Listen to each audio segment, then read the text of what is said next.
Chat, you need to go to a school board meeting, commission meeting, or city council meeting. If the Democrats are to win on this front, we are going to need a lot more aggressively social people that are showing up constantly. And you guys are going to need to shift your rhetoric a little bit. Some things to take note of. The performative anti-patriotism is fun in your social circles, but the virtue signaling will win you nothing with the public. Literally no one is going to win an election off of saying like fuck America or whatever. I can say it. I'm a streamer. I'm not running for election, okay? You actually want to win? Shut the fuck up. You see Bernie Sanders saying that shit? No, it doesn't accomplish anything. You're LARPing for the, you know, for the attention and accolades of your, oh, but America cooed Honduras. We know. We're very impressed by your knowledge. Thank you. Yeah, the Maoist, third worldist America caca posting simply cannot. Every morning I fall to my knees and thank God for the existence of, like, you know, Punjabi traps or whatever the that so American GIs in Vietnam would fall and lance themselves on dung, you know, smeared bamboo spikes or whatever the I don't, like, we get it, okay? You have to drop that shit. You have to, sort of adopt, like, broad, populist, working class rhetoric. You know, you need to be out there and active. You need to be very aggressive, in your face, record everything. You can't be smug. Smugness is not, you have to be contemptuous, but only towards people who are very, very unlike you, you know? You have to be contemptuous towards the ultra wealthy. You need to be almost, I would say, like a reverend when you're engaging with right-wingers. You have to reach out to them in a kind of like, you know, your soul may be lost in this moment, but I hope you one day realize how much I am doing to help your family, that kind of thing. Because the oppositional politics stuff works best when you're directing it against a very small group of people who are actually directly responsible for the harm, not people who sincerely believe that they're doing good, you know? That is to say, you have to act very much unlike me. But I'm not a politician. Ought this take the form of a new political party? No. We're not going to get a new political party. At least not for a while. You guys still ask way too many theoretical questions. Whenever I talk about stuff like this, there are people being like, well, what about this hypothetical situation? Well, what about doing this thing? Well, what about doing that thing? Just go out there with the camera, man. You know? People, you know, thinkers do nothing, okay? Actors do things. It's people who get like locked in the conceptual space of, you know, what is necessary to achieve this or that. It's not really that complicated, to be honest. You just have to go and do stuff. And don't be a autist about it either. You have to be very charismatic and socially in tune with the needs of others in order to make shit like this work. I don't even think you need that, Vosh. Yeah, I'm not gonna lie, and this is maybe me being a little bit more straightforward than I need to be with this one, but one of the biggest things hampering left organizing over the past decade is the fact that all left groups seem to be fronted pretty much entirely by autists and losers. I'm reminded of all those DSA meetings where, like, you have the mask stoppo every time a picture is posted of people, like, in a room, and then there will be people on Twitter being like, why are these people not wearing masks? And it's 2025, you know? Point of privilege, et cetera, et cetera. It doesn't, stuff like this doesn't land with people, you know? Well, you're making your meeting inaccessible to people who can't be around people who aren't masked, then don't go outside.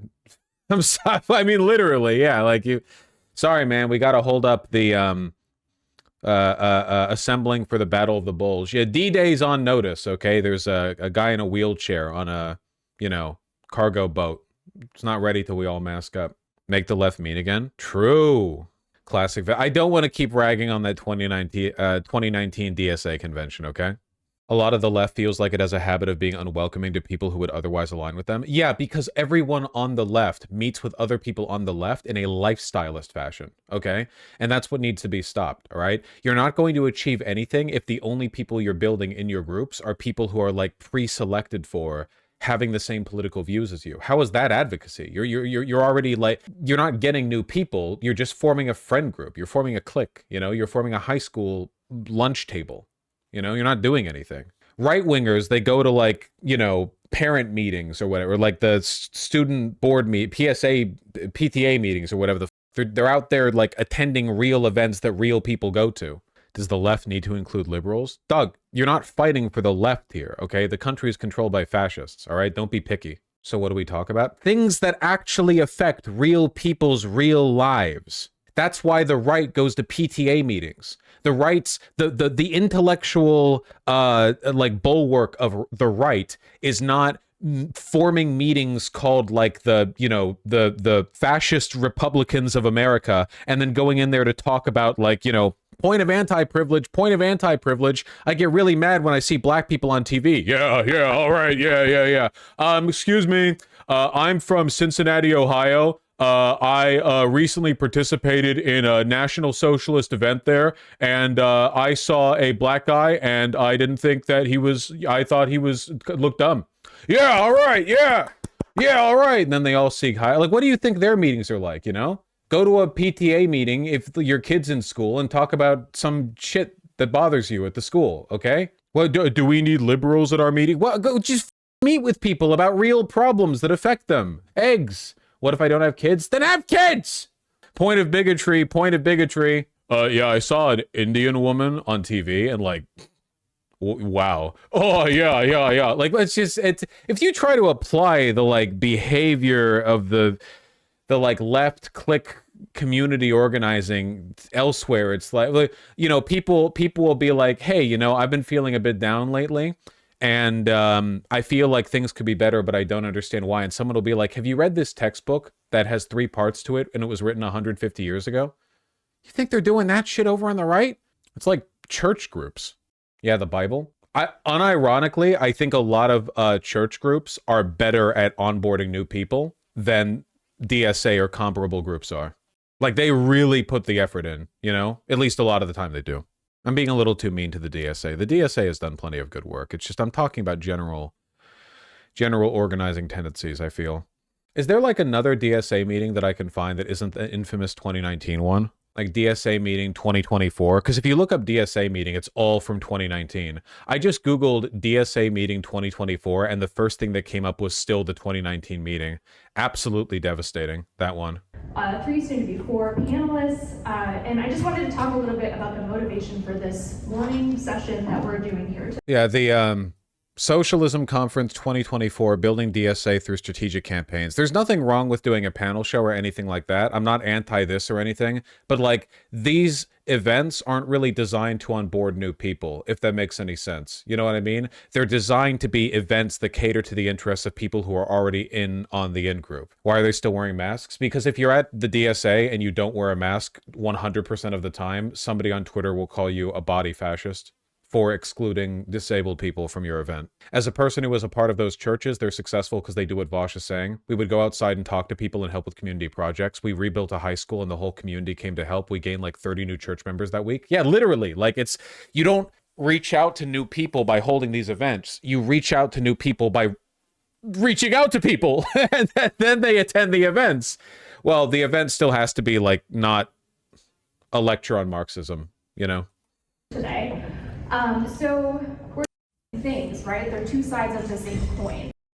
Today I'm here to talk a little bit about our campaign, We Power DC, which is our Green New Deal campaign that's organizing to take back working class power of our utilities in Washington, DC, and replace our current privately owned electric utility with a publicly owned and democratically governed option. So this is a really exciting public power campaign.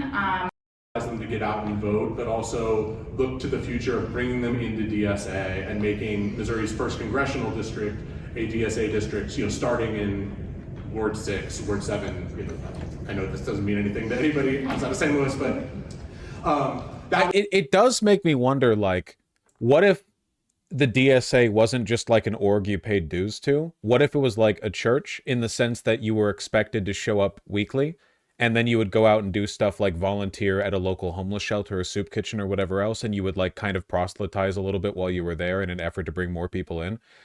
Obviously, there are DSA branches that do that. I'm not shit-talking the DSA here specifically. I'm just trying to talk about like ways of actually building people on the ground. That would help so much. That would help a lot. It's just the problem is, I just wonder how many people who join lefty groups are actually interested in doing that, and how many people there just want to join like a polycule.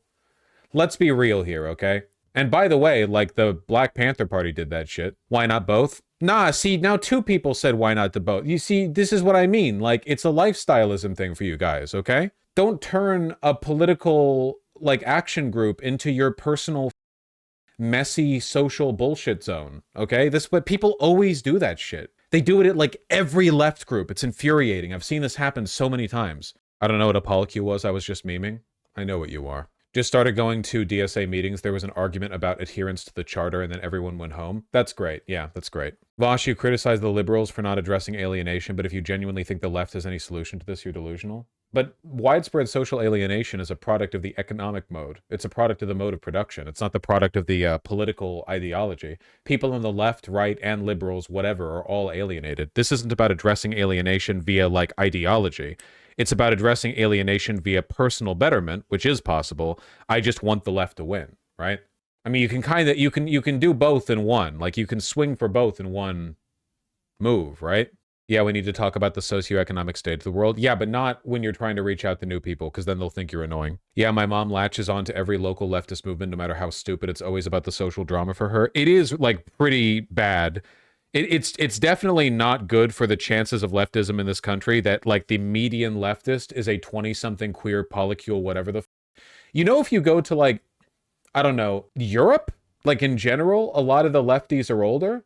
Like, there are, it's like a Antifa in Greece kind of thing, or in Italy or whatever, where a lot of the, like, militantly left-leaning people are actually, like, quite militant, and they're older, and they're less, like, lifestylist and more like, yeah, well, that's what I am, you know? Then, like, every so-called leftist here in America has a period of time during college where they're like, I'm a radical, I'm ready to die for the revolution. And then as soon as they get a job that pays decently enough, they're like, actually, I'm just going to live in a townhouse near the city in my job, but I fantasize about one day going cottagecore and living out in nowhere, thereby removing myself from society and essentially adopting the reactionary attitude towards social ale, where rather than being an active part of the solution within the city, I will remove myself from it entirely, using my wealth to buffer myself from these social problems.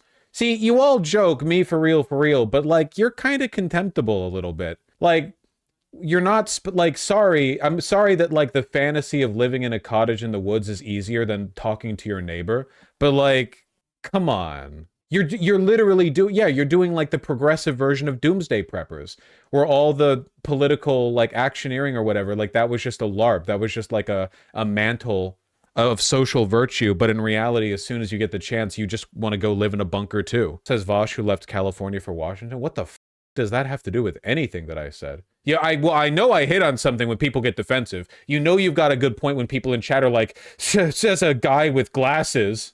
Yeah, I don't know how I hit you, but I guess I did. Is there any way to live in a bunker in the woods by myself and still help my community? No. Also, let me dispel this notion. You will never live in a bunker in the woods. It will never happen. If you hold on to that dream, it'll gather cobwebs in your mind until the day you die. You're making yourself miserable, okay? Stop idealizing the fantasy of living outside of society and work to make society better, okay? Talk to your neighbors. Jesus. That was kind of and electoral and kind of like helped turn out for that demonstration. And from there, we started working more closely with Palestine Solidarity Working Group because they returned the favor to kind of like turn out more members, help us on our turnout for Raise the Wage.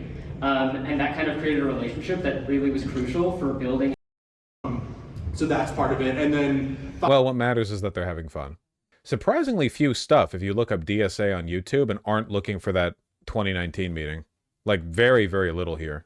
Bernie Sanders live. I know, Miller. Thank you, Miller. What happened in 2019? A very cringe DSA meeting, but it's kind of like passe to make fun of it now because I have multiple times on stream. And it's like, I mean, past a point, you're kind of just localling the whole thing.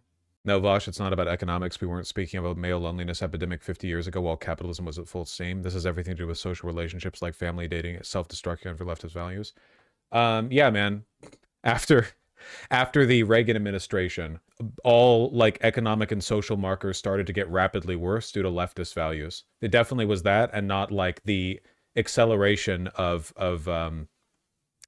personal dispossession that led to no one being able to afford homes or families. You know, the Reagan administration actually introduced so much wokeness to America that family values stopped happening. We need to organize more and go to local meetings. As Vosh said, it makes me sad every time I go to local stuff. All I meet is MAGA and bored old people. The Zach of all trades, unfortunately, now you're the target. You're doing what I'm talking about. You're looking for friends. You're not looking to make change. That's what I'm talking. You're talking. This is what I'm talking about. You're going to a local thing. You're seeing people who aren't in your social group, and you're like, well, I don't like this. I want there to be more people in my social group. If everyone there was in your social group, then there wouldn't be any work to do convincing. Like you're there. Like imagine how weak leftists would have been historically if every time they were in the minority in a social situation, they just shut up. Like it used to be that union organizers would get like beaten to death by the cops. Like but nowadays, like, you know, you go out to any event or whatever. I mean, you can be that guy. What are you afraid? Are you afraid of being too loud? Are you afraid of like making a name for yourself or something? You go to an event and you're like, well, actually, you know, I think that housing prices have gotten too expensive. Da, da, da, da, da. Whatever the context of the event. I don't shut up, but it's less persuasive when you're the only person and they just keep saying nonsense. They keep at it. You're doing great. God's strongest. Keep at it. I'm not trying to defensive post, but do you actually talk to your neighbors? Are you sure you're not trying to defensive post? Just a little bit. I talk to my neighbors a little bit. The situation's a little bit different in my case. Because I know a lot of people locally who I meet with who aren't necessarily my neighbors, but like in the context of meet your neighbors, talk with them, make sure you're cool, you know about the neighborhood. Yeah, for sure. I'm not saying you have to go and like go to the movies with them every week, but a lot of people literally like don't even know their names. Don't you guys sometimes get the wrong mail by mistake and then you have to bring it over to like just circumstantially? You know, don't you talk to your neighbors? Do you just leave it at their door? Nah, that mail goes right in the trash. JK lol. Okay. I don't know. People are psychos these days, but crime is actually less common now than it used to be. Like maybe COVID got a lot of people acting a wacky style to each other, but like in terms of safety or whatever, it's so why can't we make friends seriously? Is it okay if they're outside our political leanings? Why are you asking me for permission to make friends? What are you talking about? We're talking about organizing. What does this have to do with making friends?